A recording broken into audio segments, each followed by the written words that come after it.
cas, un très grand merci pour cette intervention qui vient compléter notre journée. Et donc, juste après, il y a Jérôme qui arrive, il est déjà là. Mais avant ça, on va vous refaire une petite présentation. Bonjour Jérôme, petite présentation. Donc, merci beaucoup Ruben, bonne soirée à toi et à tout bientôt.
Être psy, ça veut dire beaucoup de choses. Mais il y a une chose dont je suis certain, c'est que ça veut dire avoir des patients.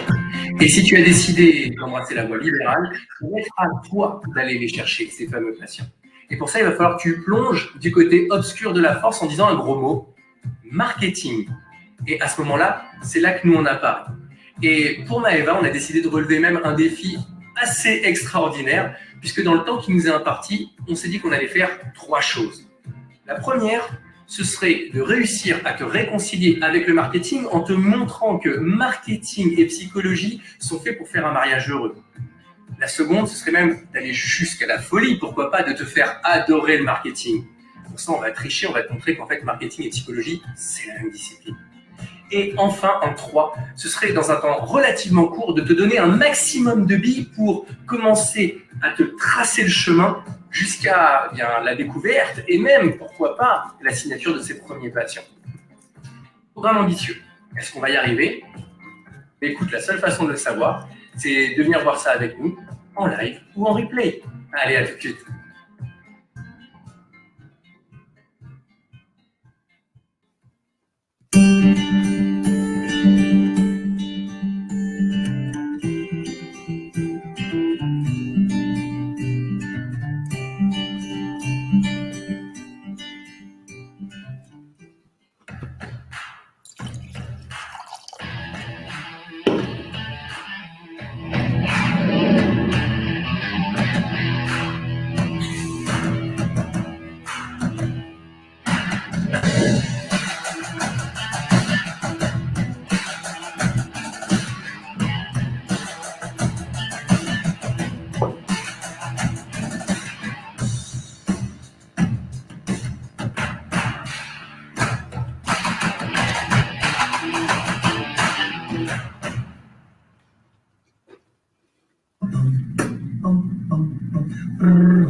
Et c'est reparti.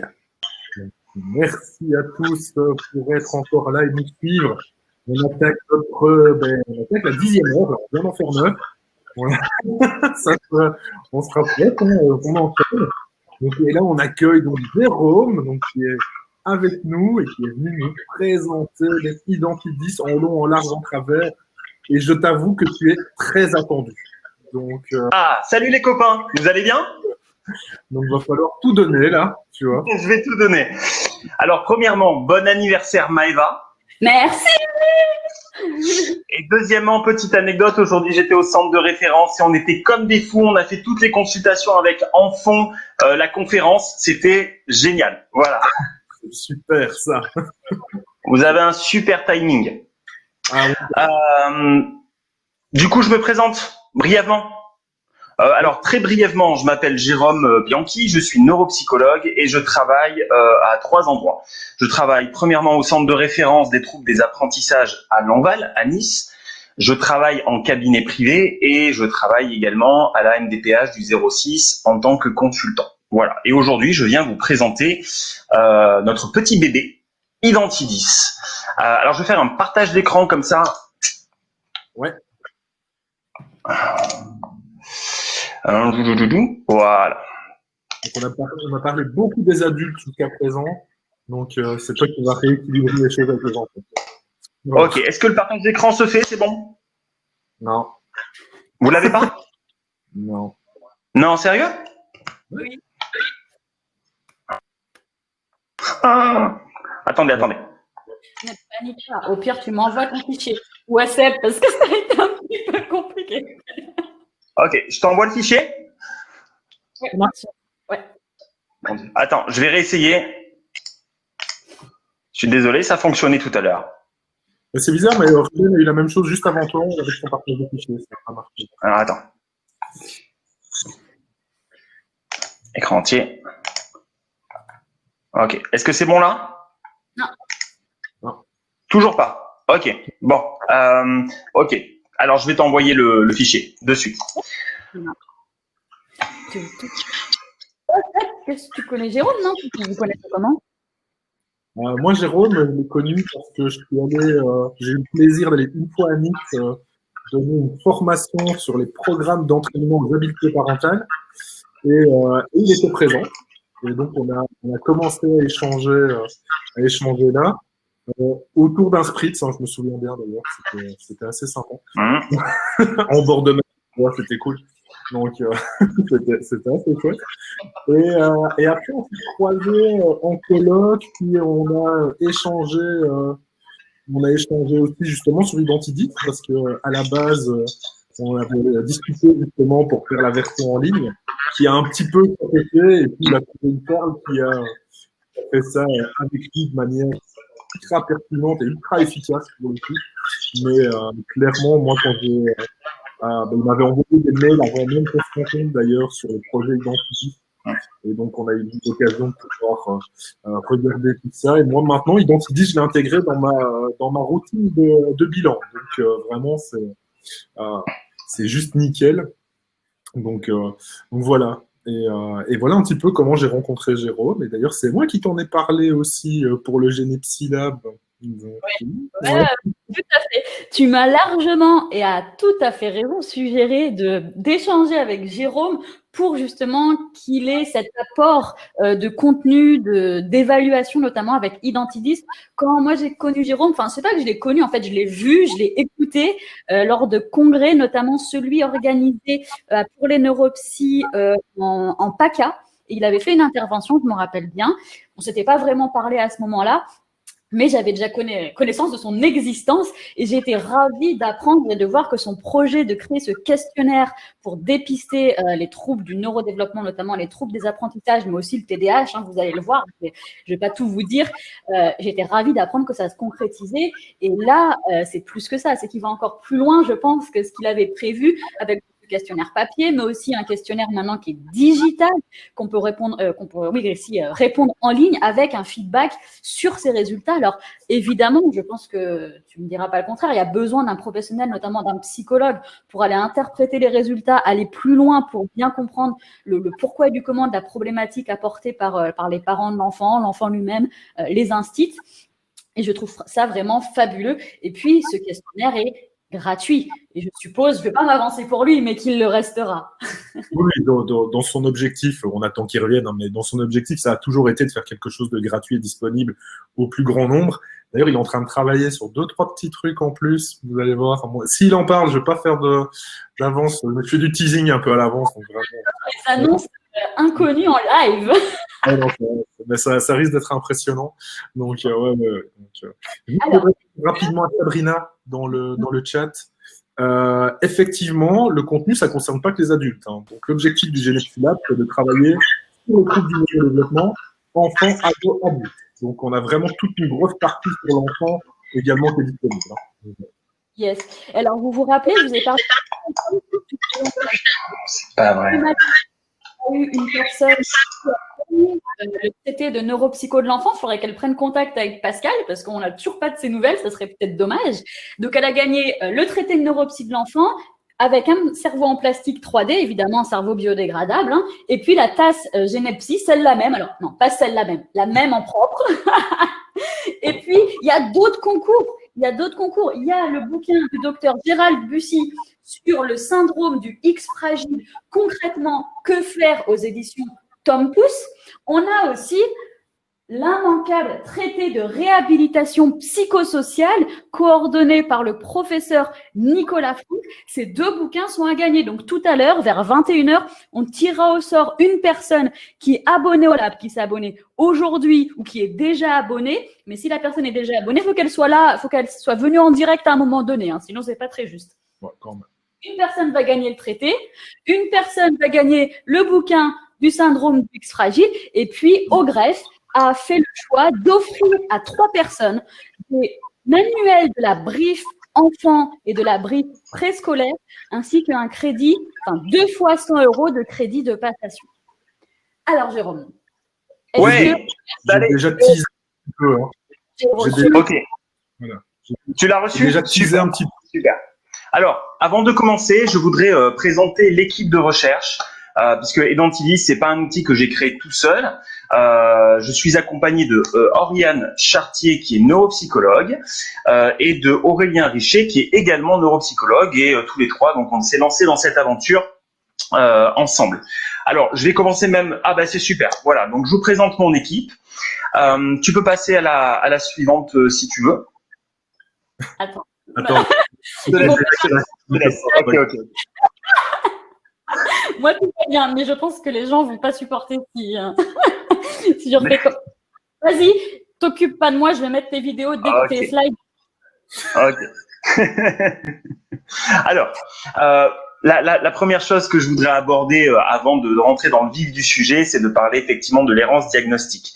On le connaît tous, le parent qui vient en consultation et qui se pose plein de questions, comme par exemple on m'a parlé de retard, on m'a parlé de troubles. Est-ce que il faut que mon enfant mûrisse, ou est-ce que mon enfant a une réelle difficulté? On sait bien que effectivement des difficultés scolaires peuvent prendre source, comme je l'ai écrit, de différents facteurs socio-psycho-environnementaux. Donc ça c'est à prendre en compte, mais ça a été dit toute la journée. Effectivement, l'apport du clinicien et de pas forcément se rester concentré sur les chiffres. Quel professionnel je dois consulter en priorité? Nous, on voit effectivement quelquefois des enfants arriver au centre de référence et, si vous voulez, qui n'ont plus 6 ans, hein, qui sont à l'entrée du collège et qui se retrouvent dans cette errance diagnostique parce qu'effectivement, ils n'ont pas forcément tapé aux bonnes portes en première intention. Est-ce que je dois faire un bilan? Est-ce qu'un bilan, c'est nécessaire pour aider mon enfant? La coordination des soins, les prises en charge, un aspect clé, la relation avec l'équipe éducative. L'école, c'est 80% du temps de l'enfant.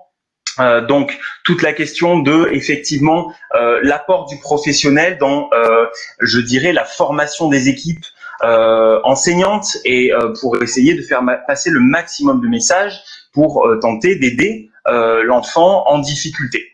Et ça remet aussi en question, puisque j'y travaille, le centre de référence à son niveau 3. Hein. Aujourd'hui, la réalité, c'est qu'au centre de référence, on reçoit énormément de demandes, mais que tous les enfants qui consultent au centre de référence ne sont pas forcément des enfants je dirais qu'on a l'habitude de voir au centre de référence. Aujourd'hui, on voit des enfants qui sont simplement en attente d'un diagnostic de dyslexie, entre guillemets d'une simple dyslexie, et qui passent directement par un niveau 3. Donc ça veut dire, pour ce qui nous concerne en tout cas, 18 mois d'attente. Donc ça veut dire, encore une fois, rallonger l'entrée dans le parcours de soins. Donc ça a été je dirais le postulat de départ. Bon, pourquoi aider au dépistage? 8% des enfants avec troubles neurodéveloppementaux. Ce qui est très important et ce qui aussi participe à la errance diagnostique, c'est qu'on est face souvent à des handicaps invisibles et que du coup, ça retarde le dépistage, ça retarde du coup le diagnostic et donc il peut y avoir une aggravation des troubles avec difficultés psycho-affectives associées qui se développent. Entre l'année 2017 et 2018, on a fait au moment de la, parce que le Identidis, on a accompagné en fait le développement d'Identidis par un mémoire de recherche. Et dans ce mémoire de recherche, on a fait une petite statistique entre l'année donc 2017 et 2018, et on a fait la moyenne des enfants arrivant pour la première fois au centre de référence. C'est-à-dire que là, on est face à des enfants qui n'ont jamais eu de diagnostic. Et en fait, la moyenne de l'âge, elle est sans appel. On a 9 ans, 6 mois pour la moyenne de l'âge pour un accès au diagnostic. Donc, ça veut dire que là, on est, je dirais, à la veille du collège. Et on sait très bien que là, on n'est pas du tout dans le repérage précoce.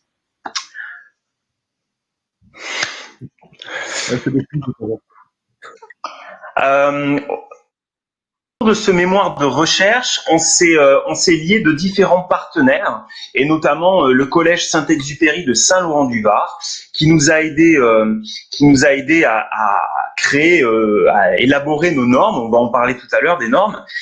Et là, on voit bien que le pourcentage qu'on avait tout à l'heure de 8% des enfants, on est sur un pourcentage nettement plus élevé puisque on a fait une petite recherche locale et sur cette petite recherche locale, on s'est aperçu que en fait 15% des enfants étaient diagnostiqués comme porteurs de troubles neurodéveloppementaux.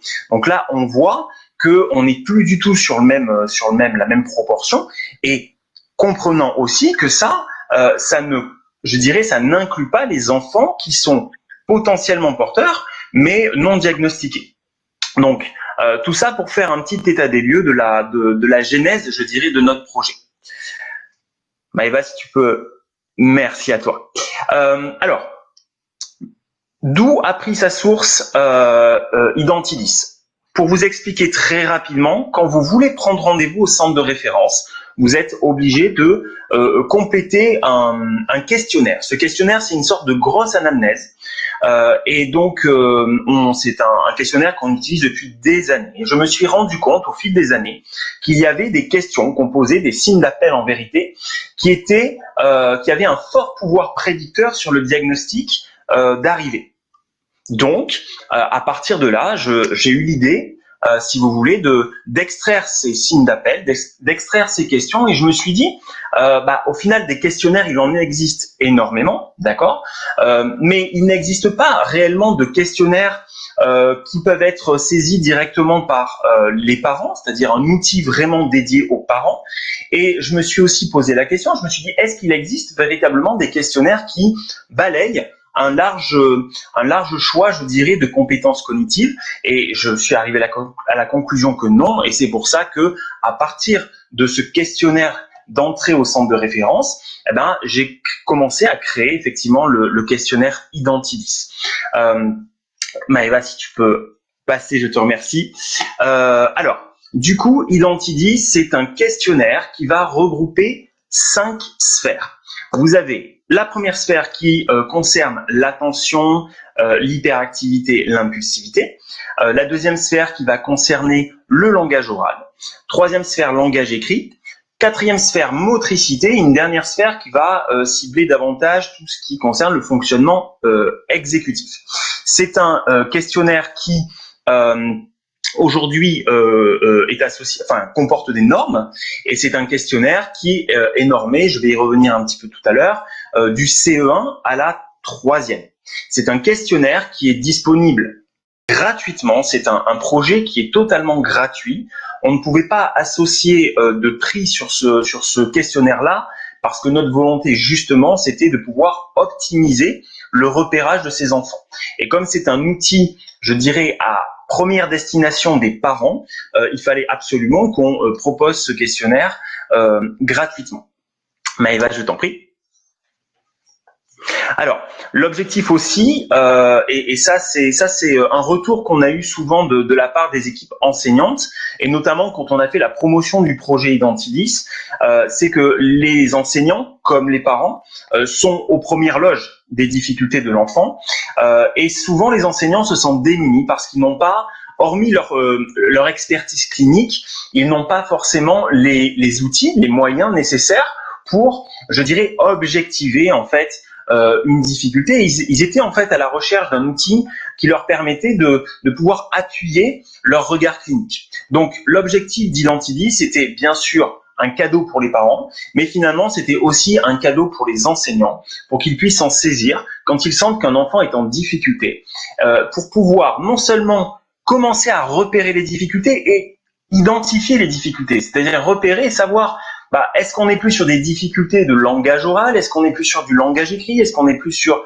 Bon, on a fait la liste des sphères, et surtout, je vais y venir tout à l'heure, puisque Identidis est associé à un manuel qui est très important, c'est de se dire, voilà, une fois que j'ai repéré les difficultés sur telle ou telle sphère, qu'est-ce que je fais?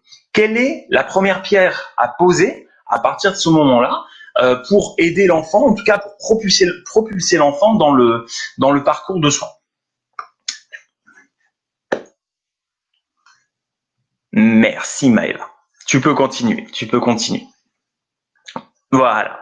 Alors pour ce projet-là, on s'est entouré de partenaires prestigieux. Donc on a donc le centre de référence des troubles des apprentissages du CHU Lamballe de Nice. Ça c'est une première chose.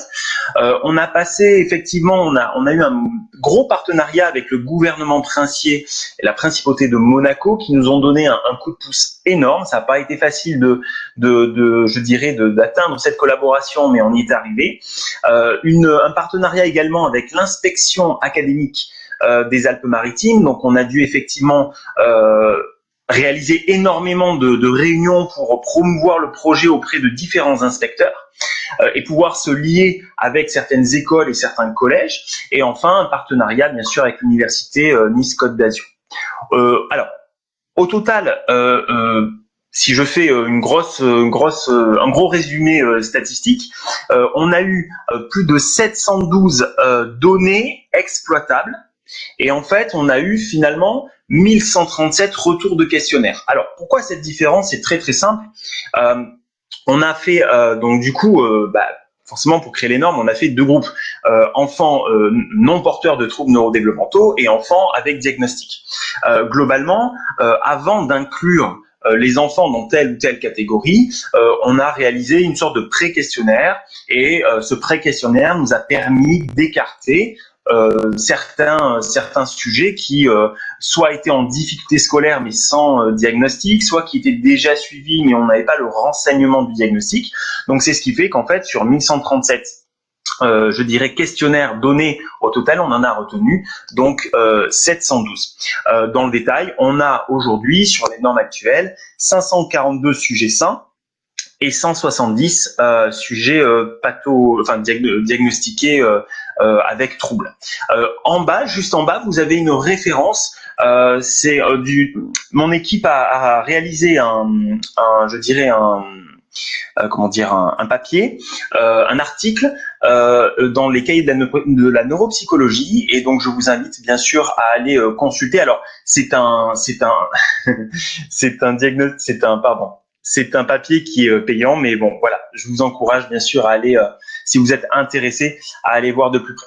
Alors aujourd'hui, parce qu'il est tard et parce que vraiment c'est pas mon domaine, je ne vais pas me lancer dans l'explication des analyses statistiques que nous avons fait, puisque c'est pour ça aussi que j'ai une équipe. Je me suis entouré de personnes brillantes sur ce plan-là.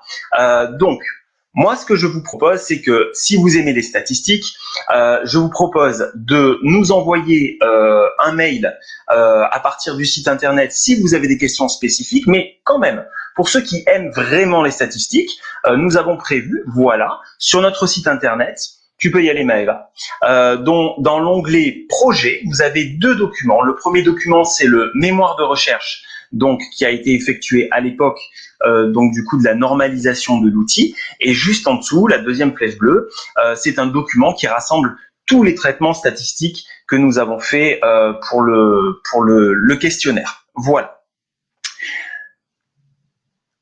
Alors, ce qu'il faut savoir, c'est que Identidis n'est pas né au bout de 6 mois. Ça a pris beaucoup de temps. La première version, donc il y a eu 7 versions. La première version née en 2014 pour arriver finalement à 2 versions définitives en 2020, à savoir Identidis, la version papier, et Identidis Online, le petit frère qui est né il y a peu de temps. Et donc, il faut voir par là que les premières versions, on les a testées cliniquement. Bien sûr, on n'a pas établi des normes dès la première version, mais c'est un outil qu'on a beaucoup utilisé au fil des années au centre de référence. Et bien sûr, la création d'outils s'est faite aussi avec l'ensemble de l'équipe du CERTA, l'équipe pluridisciplinaire. On peut y aller, Maëva, si tu veux. Voilà. Alors, j'avais prévu de vous faire une démonstration en live, je dirais, du site internet. Maintenant, je sais pas si Maëva, tu te sens? Allez, super. Donc, on se projette sur le site internet, donc www.identidis.com, et là, vous arrivez sur la page principale et vous avez le choix directement entre 2 versions. La version bleue, c'est la version papier, donc ça veut dire que voilà, ça veut dire que quand vous cliquez sur l'onglet, vous pouvez télécharger le PDF donc de Identidis version papier, et en dessous vous avez le manuel dont je vais vous parler un petit peu plus tard. Et de l'autre côté, alors là Maëva, je t'encourage à cliquer sur le premier bouton, c'est la version online, donc notre dernier né. Et là vous arrivez sur la version totalement informatisée de l'outil Identidis. Alors pourquoi on est parti sur ce projet de créer, je dirais, la version online? Tout simplement, c'était pour gagner en simplicité pour les parents. C'est-à-dire que la version papier, vous complétez Identidis en papier crayon, et ensuite, je vais vous expliquer comment se passe le calcul des scores, mais c'est un calcul qui se fait par addition simple, donc c'est très très simple. Néanmoins, on voulait vraiment quelque chose d'automatisé pour les parents. Et donc, quand vous cliquez sur le gros bouton bleu, ouais, génial. Vous tombez donc sur la version informatisée où vous cochez les réponses. Je vais vous expliquer ça tout à l'heure. Et vous pouvez même associer des commentaires. Au final, Maëva, je pense que tu peux ressortir de là. Je vous ai fait quelques petites captures d'écran pour la suite. Au final, une fois que vous avez complété votre questionnaire en ligne, vous vous retrouvez effectivement avec un calcul automatique des scores et ça situe automatiquement l'enfant selon 3 zones. En fait, pour chaque sphère, l'enfant, selon les difficultés qui vont être repérées par le questionnaire, il va se situer soit dans la sphère verte, ça veut dire que Identilis n'a pas repéré de difficultés par rapport à la norme que nous avons établie. La sphère orange, ça veut dire qu'on a une plainte qui est modérée, et face à cette plainte modérée, on encourage quand même les gens à aller consulter. Et bien sûr la zone rouge, qui est un marqueur de difficulté significative, et donc Identilis Online nous permet en fait en un instant, une fois que vous avez complété votre questionnaire, d'arriver sur cette visualisation, et donc le parent, il sait de suite où est-ce qu'il en est du coup avec les difficultés de son enfant. Si tu peux juste avancer, merci beaucoup. Je vous présente Alexis qui est notre sauveur, l'ingénieur informaticien qui a créé, qui a formalisé Identilis Online en une journée, incroyable. Et donc, un gros, un monstre. Et donc, dans ce même compte rendu, donc qui est téléchargeable ensuite en PDF, vous avez bien sûr un récapitulatif des difficultés selon les zones, et comme dans Identilis vous pouvez noter des commentaires, le PDF il reprend tous les commentaires selon les sphères. Ça veut dire que si vous êtes vous professionnel, parce que tout à l'heure Sébastien disait qu'il avait intégré Identilis à son protocole d'évaluation, eh bien vous pouvez directement renvoyer les gens vers le site internet www.identilis.com, et donc les gens remplissent le questionnaire en ligne et ensuite vous envoient la version PDF. Et dans la version PDF, finalement, vous avez tout. Vous avez l'aspect, je dirais plus statistique, où effectivement votre enfant va être placé dans les zones de couleur, mais après vous allez avoir tout le qualitatif des commentaires des parents selon les items. Voilà. Tu peux y aller, Maëva. Je t'en prie. Danse. Alors, les plus du questionnaire. Alors, gros plus pour moi, totalement gratuit. Voilà, totalement gratuit. C'est bien qu'il existe des questionnaires. Maintenant, les questionnaires, la plupart du temps, le moment où le parent il est en train de remplir un questionnaire, c'est que déjà il a eu rendez-vous avec le professionnel. Donc, en fait, ce questionnaire-là, il intervient bien avant.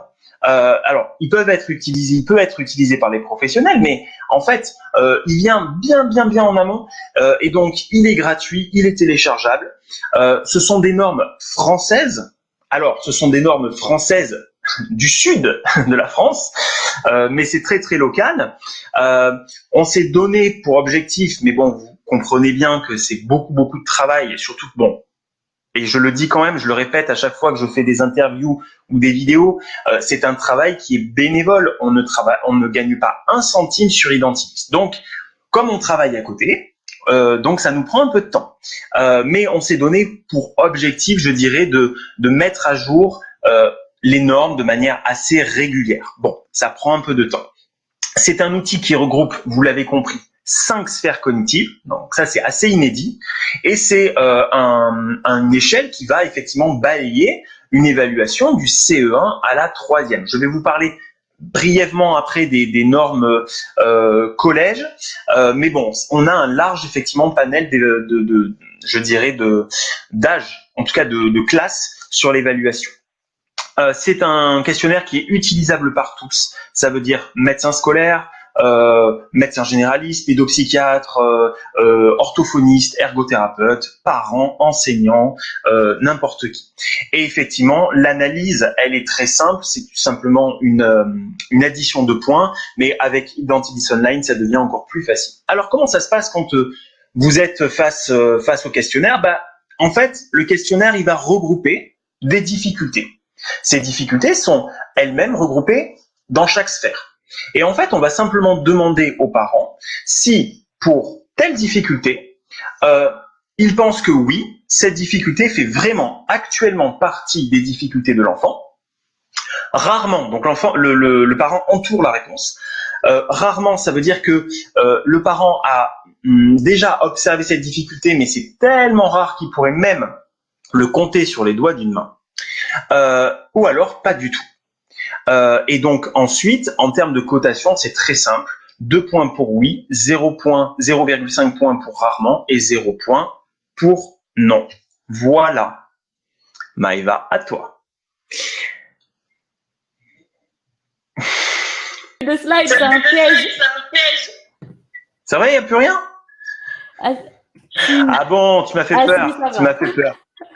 Voilà. Et donc, du coup, par sphère, pour vraiment expliquer de manière visuelle et que ce soit très clair, par sphère, ben, vous avez soit des oui, soit des rarement, soit des non. Et ben, vous faites une addition de points. Et si vous voulez, passe à la slide suivante, s'il te plaît, Maëva. T'es adorable. Merci beaucoup. Merci. Tu me sauves la vie, hein, pour le coup, là.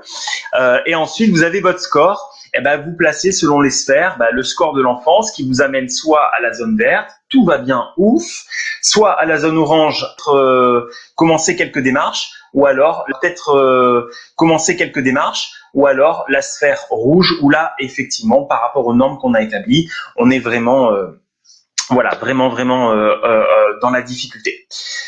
Ça, je l'ai dit. Donc ça, tu peux passer. Voilà. Alors oui, tout à l'heure, je vous ai parlé du manuel. Alors le manuel, pour moi, il est tout aussi important que l'échelle Identidis. Parce que le manuel, déjà, vous donne simplement la consigne d'utilisation. Vous voulez quelque chose de très didactique pour les parents et en même temps de très simple, d'accord. Il va reprendre aussi quelques bases théoriques sur les troubles qui pourraient être associés à chaque sphère. Par exemple, on a une sphère sur le langage oral. Si mon enfant il est dans le rouge sur cette sphère, à quelle pathologie ça pourrait renvoyer? Donc, on fait déjà là un petit peu entre guillemets de guidance, c'est-à-dire que on rend déjà un petit peu plus experts les parents des difficultés éventuelles que pourraient rencontrer leurs enfants. On donne des conseils sur l'orientation vers les professionnels. Il y a beaucoup de parents qui sont d'emblée orientés vers le pédopsychiatre quand l'enfant il parle pas. Bon, c'est un choix stratégique. Est-ce que c'est un bon choix stratégique? Je ne suis pas sûr.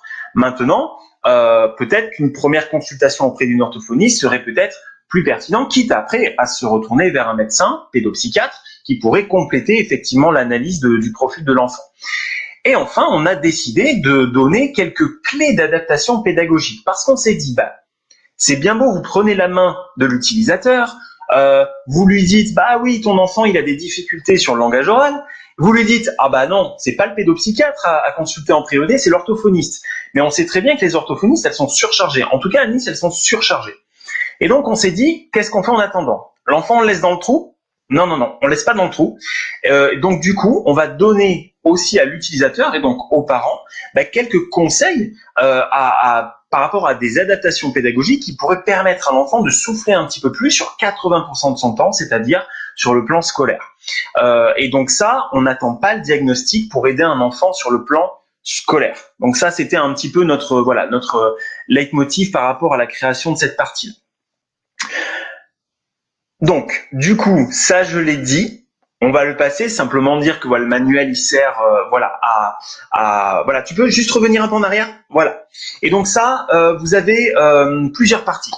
Vers qui s'orienter pour un diagnostic? C'est-à-dire que pour chaque point rouge ou orange, on dit allez consulter une orthophoniste. Mais on donne aussi une définition de la profession. Parce que qu'est-ce que c'est une orthophoniste? Qu'est-ce que c'est un ergothérapeute, un orthoptiste, etc., etc. Donc ça, c'est la première chose. Encore une fois, c'est pour éclaircir un petit peu le chemin pour ces parents qui sont souvent perdus. Je t'en prie.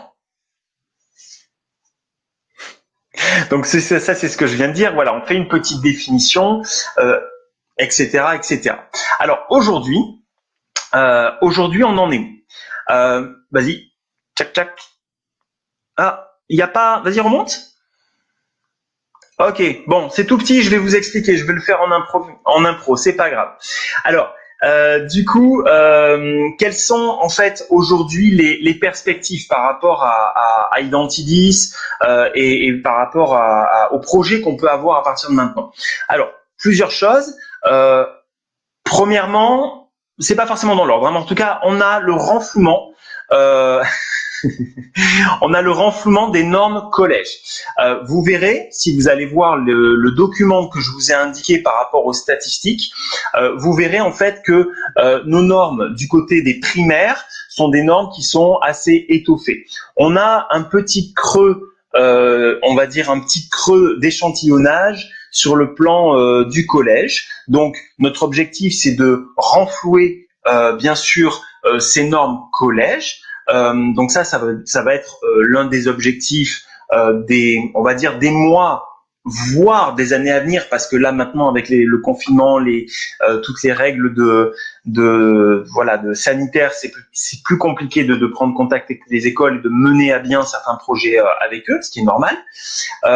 Deuxièmement, on a un étudiant de Master 2 qui travaille sur une version 2.0 du manuel, c'est-à-dire que ce manuel qu'on affectionne tant, on va le rendre encore meilleur, on va le rendre encore plus simple, on va faire de la guidance parentale, on va proposer des lectures aux parents pour les rendre encore plus experts des difficultés de leur enfant. Donc ça c'est chouette.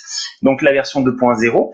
Nous avons aussi pour projet de faire une traduction d'Identidis. Alors, je précise, traduction, nous ne ferons pas de normes avec ces versions traduites, d'accord? Mais on nous a demandé effectivement, notamment au Luxembourg, on a une association qui nous a demandé effectivement une traduction. Donc il devrait normalement y avoir une traduction anglaise, une traduction de mémoire allemande, pardon, et une traduction portugaise par rapport à la demande. Voilà, mais encore une fois, attention, il n'y aura pas de normes, de nouvelles normes élaborées à partir de ces traductions.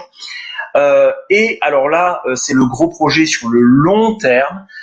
On voudrait créer un Identidis version enseignant, c'est-à-dire vraiment un outil qui pourrait être utilisé par les enseignants de primaire, puisqu'on s'est donné pour objectif, puisqu'on est dans le repérage précoce, de rester dans le circuit primaire.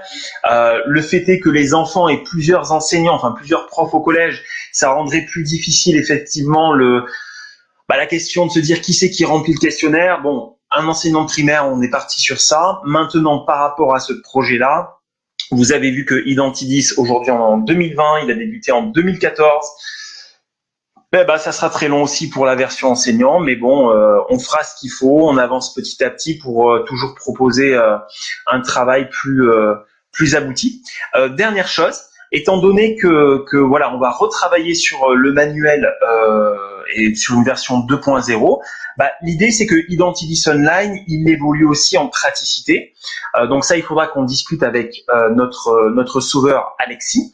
Parce que aujourd'hui, effectivement, quand vous avez terminé de compléter la version online, vous avez accès au manuel. Mais nous, ce qu'on voudrait, c'est que la version online 2.0, une fois que vous avez tout complété, vous dise tout. Voilà, votre enfant, il a des difficultés ici, il faut aller voir une orthophoniste, que les parents n'aient même plus à aller chercher dans le manuel. Voilà. Bon, ça viendra aussi un peu plus tard. Et donc, voilà. Écoutez, moi, j'ai fini. Je suis allé un peu vite, mais du coup, ça laissera peut-être la place à des questions. Je vous remercie. Je remercie Genepsi. Voilà, longue vie à Genepsi. C'est le soir, c'est rien. Un tout grand merci Jérôme pour cette présentation. Effectivement, vraiment, on est extrêmement heureux de te compter parmi nous, ça ne fait aucun doute vraiment là-dessus. On a vraiment, et je pense que les gens dans le chat suivent ça. Hein. Là, tu reçois vraiment les félicitations, gros travail, boulot de dingue, génial, trop fan. Donc vraiment, c'est impressionnant. Clairement, je pense que c'est vraiment un des questionnaires, moi, qui m'a le plus changé, en tout cas en se disant, mais oui, il fallait avoir un truc comme ça. Donc, oui, effectivement, aujourd'hui, on l'a. Et en plus, j'ai pas menti aux gens. Pendant que tu n'étais pas là, en fait, je teasais un petit peu sur le fait que tu étais en train de préparer des trucs et autres de développement. Et je vois en fait que je me suis pas trompé. Hein, je l'avais bien entendu la dernière fois qu'on s'est vu quand je suis venu à la scène. Et donc là, ouais, vraiment magnifique en tout cas. Vraiment, merci pour tout ça. Donc, moi, je tiens quand même à remercier mon équipe. Hein. Donc, Oriane Chartier et Aurélien Richer et Alexis qui, c'est vraiment un travail d'équipe. Et donc, voilà, merci beaucoup à eux. Ouais, clairement, c'est une très très belle équipe et on est très content de vous compter avec nous. Vraiment. On a des questions. Donc, est-ce qu'il existe un questionnaire qui permet de dépister un éventuel 10 des 4-5 ans? Que faire avant 6 ans, Jérôme? Alors, que faire avant 6 ans? Alors, pour la petite anecdote, il y a 2 ans, enfin il y a 1 an et demi, on était parti sur l'idée de faire un Identidis pour les plus petits, voilà, en mode maternelle, voilà. Alors, déjà, juste pour préciser quelque chose, pourquoi du CE1 à la troisième et pourquoi pas du CP à la troisième? Alors, la difficulté, c'est que les signes d'appel ne sont pas les mêmes. Parce qu'effectivement les apprentissages ne sont pas les mêmes et que en y réfléchissant bien, il aurait fallu créer en fait un Identidis version CP. Alors, ce qui n'est pas exclu, mais enfin, bon, déjà si on arrive à faire une version enseignante, c'est pas mal. Et on s'est tenté à créer une ébauche d'Identidis version maternelle.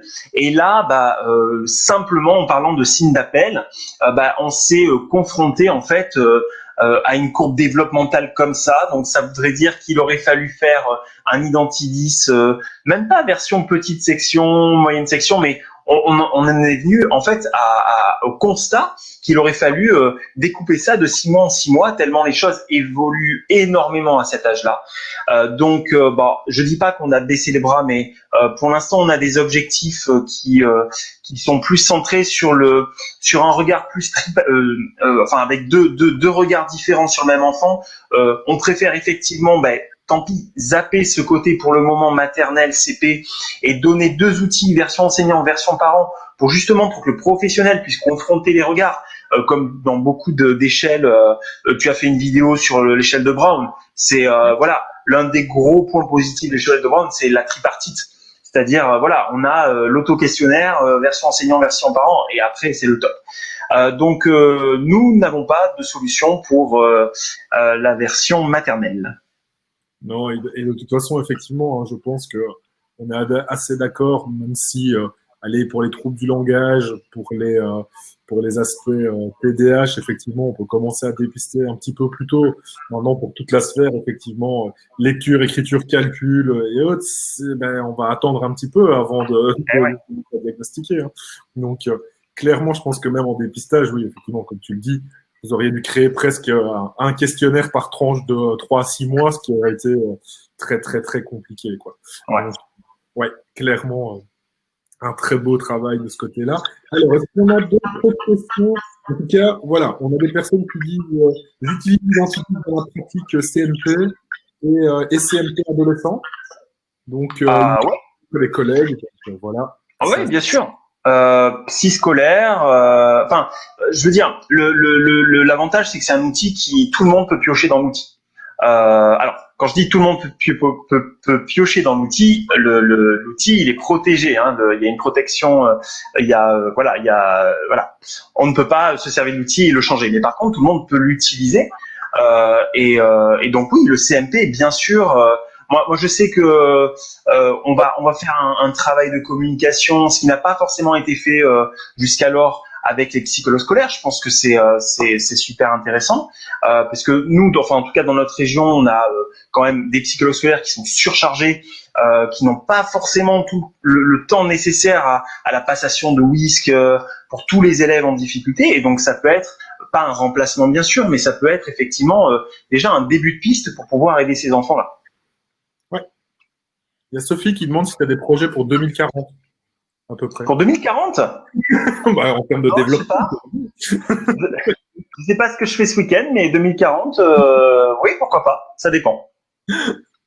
Donc ouais, je pense, et je te rejoins, on en avait déjà discuté, je pense que la prochaine évolution, effectivement, déjà du 2.0, ça va cartonner, à mon avis, en termes de développement. Et après, clairement, je pense que quand vous arriverez à mettre une version enseignant en plus à côté, ça va juste être magique. Hein. Là, vraiment, on aura tout et vraiment cette approche aussi qu'on peut vraiment souligner et vraiment acclamer aujourd'hui, c'est que tu fais tout ça gratuitement. Vraiment, je pense que c'est un développement pour le bien-être de tous. Tu as eu des remerciements de personnes qui disaient merci pour tous les parents et pour tous les enfants en fait qui vont pouvoir être aidés aussi grâce à Identidis et qui vont pouvoir justement être dépistés beaucoup plus rapidement. Parce que c'est vrai que s'il y a une grosse différence qu'on a peut-être entre la Belgique et la France, c'est vos temps d'attente. C'est ça. dingue. Donc, effectivement, plus vite on va dépister, plus vite on pourra réagir. Et on sait que globalement, en termes de prise en charge, plus on prend tôt, mieux c'est. Donc, Bien sûr. d'avoir ces approches-là, c'est vraiment super, super, super. Donc, qu'est-ce que vous en pensez dans le chat par rapport à tout ça? Je sais que vous avez déjà dit que c'était super, mais dites-nous en plus un petit peu par rapport à ce qui est fait, ce qui est présenté par Jérôme. N'hésitez pas, allez-y, c'est le moment, c'est l'instant. Je profite du temps de latence là. Nous, en fait, ce qu'on demande, parce que souvent on a beaucoup de gens qui nous écrivent. D'ailleurs, si vous avez des questions, si vous avez même des commentaires, ça peut être des commentaires, des critiques bien sûr négatives. Vous pouvez le faire à partir du site internet. Il y a une boîte mail qui nous permet en fait d'être réactif sur les réponses. Mais nous, ce qu'on souhaite, c'est le maximum. Je le lis dans le chat, c'est le maximum de communication. C'est-à-dire que on demande pas d'argent, on demande simplement à ce que effectivement le message passe. Et donc bon voilà, on a aussi un gros travail de communication sur des groupes Facebook. Voilà. Donc petit à petit. Le questionnaire Identidis, il est recommandé par Genepsi. Il y a les liens dans le Genepsi Lab, il y a même des vidéos de présentation. Donc il est accessible de manière multiple. Peut-être pas encore varié, je pense mais c'est positif. Il y a encore beaucoup de communication à faire parce que tu vois là sur les presque 1000 personnes qui sont avec nous, il y en a toujours qui n'ont pas connaissance de son existence. C'est pas grave, mais ça veut dire qu'il y a encore moyen de communiquer. C'est trop cool. Mais tu sais, tous les week-ends, on se trouve une nouvelle idée de communication. On se dit toujours, mais tiens, on n'avait pas pensé à ça. Par exemple, les groupes de parents sur Facebook, c'est arrivé très tard. C'est arrivé cet été où on a eu cette idée-là. On s'est dit, mais on n'a pas utilisé ce canal de communication-là. Donc voilà, petit à petit. Après, encore une fois, ça demande du temps, mais on va y arriver. Ouais. Je vais communiquer auprès de la communauté Ergo Psychomote. Super. Oui. Dimitri, qui est donc l'entrepreneur qui a créé un agenda en ligne pour les ergothérapeutes au départ, mais qui est très utile aux psychologues. À Genepsi, on l'utilise. Donc, vous pouvez aussi poser vos questions à Dimitri, ceux qui sont intéressés par un agenda en ligne. Il est là dans le chat, profitez-en. Et du coup, oui, Jérôme, nous, on va aussi communiquer et je pense qu'on peut un petit peu, quand on aura le temps, se parler au sujet de la communication. Je pense qu'on a deux, trois trucs à te proposer pour t'aider à encore plus informer les gens. Il y a Sabrina qui demande comment peut-on vous aider à soutenir le projet? Alors, soutenir le projet, on est vraiment sur de la com. Voilà, sincèrement, si vous pouvez passer le mot, c'est tout simple, je me répète, mais pour l'instant, on a une équipe de recherche. C'est vrai que, petite précision, on a envie, comme je l'ai expliqué, de renflouer les normes collège. Donc, c'est vrai que par contre, des partenariats avec des collèges, là par contre ça nous aiderait bien. Voilà, si vous avez en tête des collèges qui pourraient être intéressés par un partenariat sur cet objectif de renflouement de normes, ça peut nous aider. Sinon c'est de la communication. Et je crois que Sabrina a écrit aussi qu'elle voyait pas trop la différence entre la version enseignante et la version. En fait, c'est tout simple. La Identidis version, la version actuelle, la version parent, les signes d'appel ont été sélectionnés de manière à ce que les parents puissent facilement observer les signes d'appel au quotidien. C'est-à-dire qu'on a pris des signes d'appel qui pouvaient être facilement observables au jour le jour. Maintenant, si on doit partir sur une version enseignante, ça veut dire qu'il y a peut-être des signes d'appel qui vont être transversaux, mais par contre, on va devoir effectivement trouver, créer, élaborer et puis tester des signes d'appel qui, eux, devront être observés et appréhendés pendant le temps classe. Donc, c'est pas forcément les mêmes signes d'appel. Donc, voilà, c'est vraiment deux versions différentes. Et là, pour le coup, c'est l'enseignant qui va utiliser le questionnaire, qui va lui-même compléter le questionnaire. Sinon, ce sont les parents qui complètent le questionnaire. Donc, ça donne aussi une certaine autonomie à l'enseignant, sans forcément qu'il ait besoin de contacter le parent, de proposer le questionnaire à compléter, etc., etc. Alors, on a une question. Est-ce qu'on peut utiliser ton outil sur une population adolescente d'enseignement professionnel?